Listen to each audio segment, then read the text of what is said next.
everyone, today I'll be reviewing this movie. It is dropped on Netflix. It's called DayLight and it is starring Sylvester Stallone, Viggo Mortensen, and this movie is directed by Rob Cohen. So this movie actually came out in 1996 and this is like old blockbuster movie from Universal. I guess Netflix just bought this movie and it is on there. So I do imagine many people will be checking it out. I actually had a really good time watching this movie. I was like, ooh, this is really, especially all the visual effect and all the set pieces, and especially Sylvester Stallone. He was amazing in this movie. Also is Viggo Mortensen. There is not many Viggo Mortensen movie on Netflix, so I'm glad this movie it is on there. So I had really good time watching this movie. And I can't believe it how good this movie looked, although this movie came out like how many years ago, 1996. I don't know why this movie has such a low rating on Rotten Tomatoes score. I don't get it. It's a good time movie, and especially Sylvester Stallone, he's so good in this movie. His character is so likable. There is a mystery around his character, like he's this guy, although he was driving taxi beginning of this movie, but slowly later in this movie we learned that he used to be a EMS. I guess he was the chief there. Then he got suspended because he had something happen at their work. This movie does like explain to you later on in the movie. So this movie is actually survival type movie. There is a big the big explosion happen in the tunnel and all these people get trapped in a New York City under the underground there sewerage. I guess I can't believe how big sewerage under there.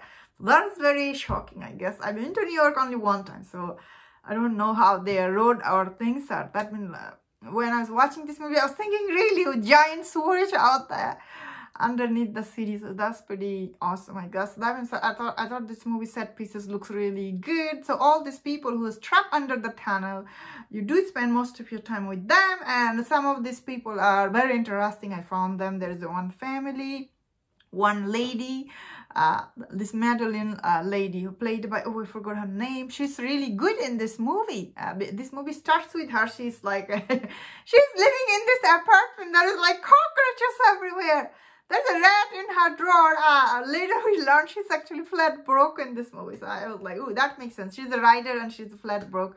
She lives in that apartment. It was so scary when I was watching her apartment. Sometimes, like when you watch this kind of movie, you realize how tough people's life can be. I don't know how she was living there with all these cockroaches. It's really scary.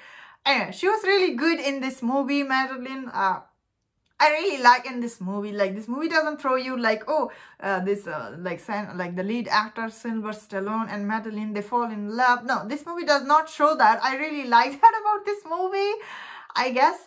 So this movie, because it's a survival story and you see like a lot of stuff happen to these people, and because it's underneath the sewerage, and I really like this movie. Emphasize like the water can be cold because almost of this, some of these people was freezing to death, but like they was having hypothermia. And one guy, he goes, what is hypothermia? And I'm like, how you don't know what is hypothermia? You live in New York City. It's cold over there. So that was a little bit, I guess, I was shocked. Some of this character, yeah, they are interesting. I like overall this movie. I think what I really like about this movie is Sylvester Stallone. He was really good. It was nice seeing him, especially his young days. He looked so good in this movie, and he was doing one of the like stunt in this movie. Like he was jumping. You can see he was doing it, some of the stunt by himself. Oh, I was like, ooh, very impressed. Really, Sylvester Stallone, when you see one of those movies, like he's so good in it, it's really very pleasant time. I really like one of his other movie called Demolition Man. That movie, the opposite of, oh, I'm forgetting the name. Demolition Man is also very good. I really miss when I watch those 90s movies. I don't know, they're really good time, honestly. So I recommend check it out. I see this movie is already trending on Netflix. I bet many people will be checking it out. And that was my thought on this movie. Let me know in the comment, what do you think about this movie? And if you enjoyed this review, don't forget my other reviews on Netflix movies and other movies. Please subscribe and take care.